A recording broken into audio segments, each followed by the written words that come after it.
Assalamualaikum warahmatullahi wabarakatuh. A'udzubillahi minasyaitonirrajim. Bismillahirrahmanirrahim. Ya ayyuhallazina amanu hal adullukum ala tijaratin tunjikum min azabin alim. Tu'minuna billahi wa rasulihi bi amwalikum wa anfusikum zalikum khairul lakum in kuntum ta'lamun. Baiklah, di sini saya akan menjelaskan kesimpulan dari menjawab soal-soal tadi. Yang mana soalnya yaitu jelaskan yang dimaksud dengan landasan historis pendidikan Indonesia. Jadi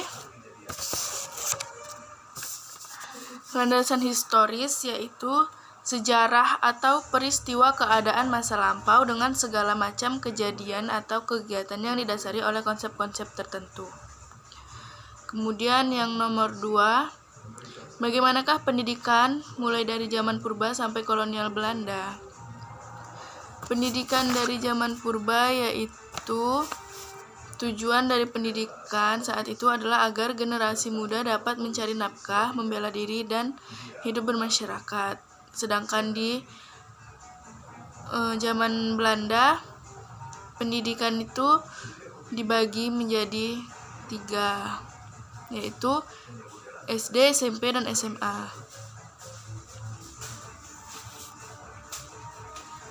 HBS dan ELS ini sekolah untuk anak Belanda.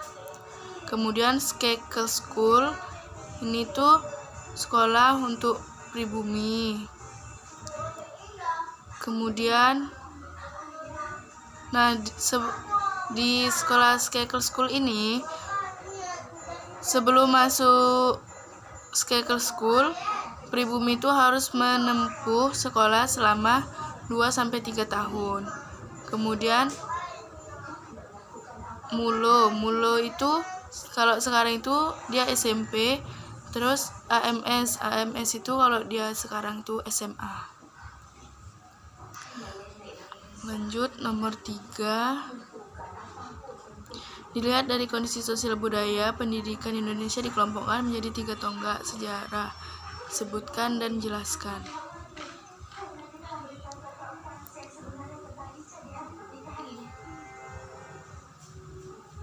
Jadi tonggak sejarah pertama yaitu diangkat oleh bangsa Indonesia dalam rangka mewujudkan suatu negara bangsa modern yang adil dan makmur. Tepatnya pada kelahiran suatu organisasi yang diberi nama Budi Utomo. Kalau sejarah tonggak kedua yaitu saat deklarasi Sumpah Pemuda yang berlangsung pada Kongres Pemuda Indonesia kedua pada tanggal 28 Oktober tahun 1928. Kalau tonggak sejarah ketiga yaitu Proklamasi Kemerdekaan Indonesia pada tanggal 17 Agustus 1945. Lanjut yang nomor 4, jelaskan implikasi kondisi sosial budaya terhadap pendidikan. Jadi implikasinya itu terdiri dari aspek ekonomi, aspek sosial, dan aspek budaya. Nomor 4, jelaskan bagaimana pendidikan kaum pergerakan kebangsaan nasional.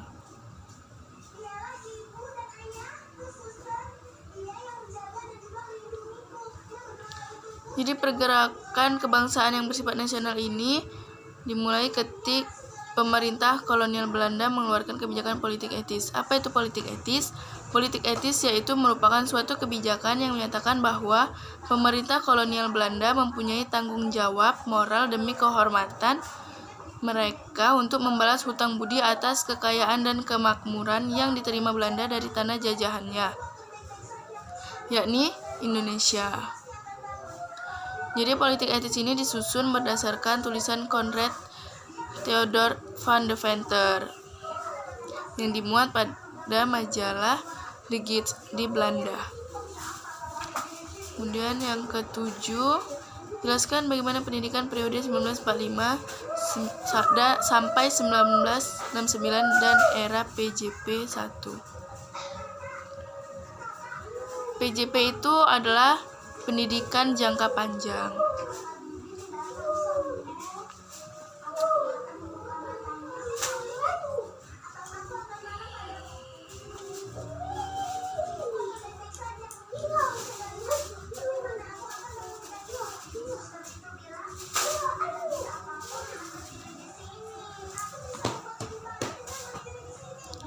Kemudian jelaskan bagaimana pendidikan kaum pergerakan muda. Jelaskan bagaimana pendidikan zaman pendudukan militerisme Jepang.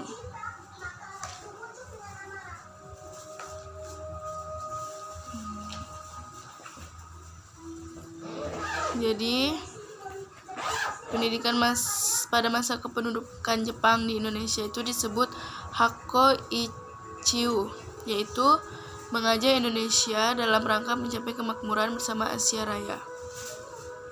Jadi di sini pelajar itu setiap hari, terutama pada pagi hari itu harus mengucapkan sumpah setia kepada kaisar. Sumpah setia kepada kaisar Jepang, baru kemudian dilatih kemiliteran. Kemudian Jepang mengadakan perubahan di bidang pendidikan. Di antaranya yaitu menghapus dualisme pengajaran. Dengan begitu, penyusunan pengajaran Belanda yang dualistis membedakan antara barat dan pengajaran pribumi. Kemudian yang tadi lanjut soal nomor 7, jelaskan bagaimana pendidikan periode 1945 sampai 1969 dan era PJP. PJP tadi itu kan pendidikan jangka panjang. Nah, jadi pada masa penjajahan, kesempatan memperoleh pendidikan bagi anak-anak Indonesia itu sangat terbatas. Jadi,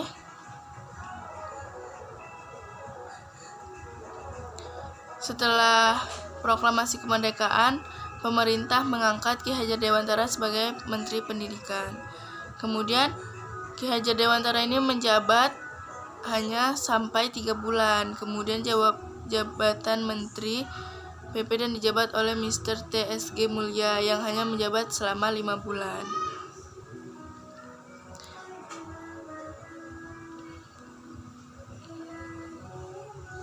Kemudian diganti lagi menjadi dijabat oleh Muhammad Syafi'i, kemudian diganti oleh Mr. Suwandi. Nah, pada masa Mr. Suwandi ini dibentuk panitia penyelidik pengajaran Republik Indonesia yang bertugas untuk meneliti dan merumuskan masalah pengajaran setelah kemerdekaan. Setelah itu menyelesaikan tugasnya, panitia ini menyampaikan saran-saran kepada pemerintah. Baru kemudian itu disusunlah dasar struktur dan sistem pendidikan di Indonesia.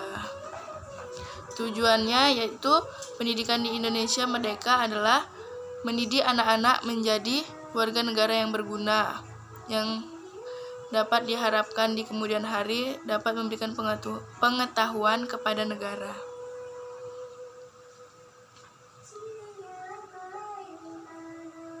Pendidikan pada awal kemerdekaan itu terbagi menjadi 4 tingkatan, yaitu pendidikan rendah, pendidikan menengah pertama, pendidikan menengah atas, dan pendidikan tinggi.